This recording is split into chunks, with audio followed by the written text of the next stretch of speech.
আসসালামু আলাইকুম সম্মানিত দর্শক শ্রোতা ভাই ও বন্ধুগণ, আপনাদের কি প্রয়োজন অরিজিনাল দেশি ট্যাংরা?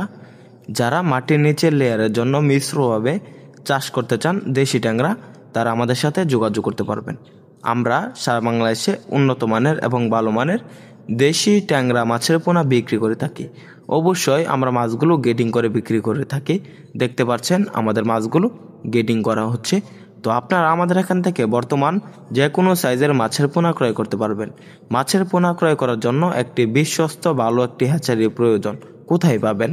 তো আমাদের ধলা 30 ময়মনসিংহে পাচ্ছেন আমাদের হ্যাচারিতে উন্নত মানের দেশি ট্যাংরা মাছের পোনা সহ বিভিন্ন মাছের পোনা। তো আমরা সারা বাংলাদেশে পাইকারি এবং ফ্রি হোম ডেলিভারিতে দেশি ট্যাংরা মাছের পোনা বিক্রি করে থাকি। দেশি ট্যাংরা একটি লাভজনক মাছ, যে মাছ চাষে প্রচুর পরিমাণ সফলতা। কেননা দেশি যে ট্যাংরা মাছগুলো রয়েছে এগুলো অল্প খাবারে বড় হয়ে থাকে। এই মাছগুলা কম খাবারে মাত্র 6 মাসে বাজারে বিক্রি করতে পারবেন। এগুলা 6 মাস চাষ করলে দেখা যাচ্ছে 15 থেকে 20 পিসে কেজি আসবে।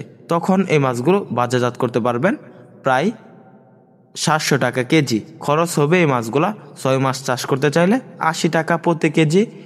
মাছ চাষ করতে চাইলে খরচ করতে হবে, আর বিক্রি করতে পারবেন আপনারা এই মাছগুলো 700 টাকা কেজি। তো চাষি ভাইরা এরকম যারা লাভজনকভাবে মিশ্রভাবে চাষের জন্য অরিজিনাল দেশি ট্যাংরা মাছের পোনা ক্রয় করতে চান, অবশ্যই আমাদের হ্যাচারি থেকে সরাসরি এসে দেখে শুনে সংগ্রহ করতে পারবেন। তো চাষি ভাইরা আমরা কিন্তু অক্সিজেন ব্যাগের মাধ্যমে সারা বাংলাদেশে ফ্রি হোম ডেলিভারি দিয়ে থাকি। এরকম এক সাইজের এক ক্যাটাগরি অরিজিনাল দেশি ট্যাংরা যাদের প্রয়োজন, তারা স্ক্যান দেওয়া নাম্বারে যোগাযোগ করেন। দেশি ট্যাংরা মাছ চাষের সকল আকার তথ্য পরামর্শ জানেন। তো চাষি ভাইরা আমরা কিন্তু ট্যাংরা যে মাছগুলো রয়েছে এগুলা প্রতি শতাংশে 1000 পিস করে চাষ করে আপনারাও চাষ করতে পারবেন 1000 পিস। তো এই মাছগুলোকে 2 দিন পর পর খাবার দিতে পারবেন, কেননা এই মাছগুলো কম খাবারে বেড়ে ওঠে। তো চাষি ভাইরা আমাদের এখান থেকে মাছের পোনা ক্রয় করুন। আমাদের ভিডিওটি ভালো লাগলে আমাদের চ্যানেলটি সাবস্ক্রাইব করেন। তাছাড়াও সুন্দর একটি কমেন্ট করেন। আপনার মতামত ভিডিওর কমেন্টের মাধ্যমে জানিয়ে দিন। ধন্যবাদ।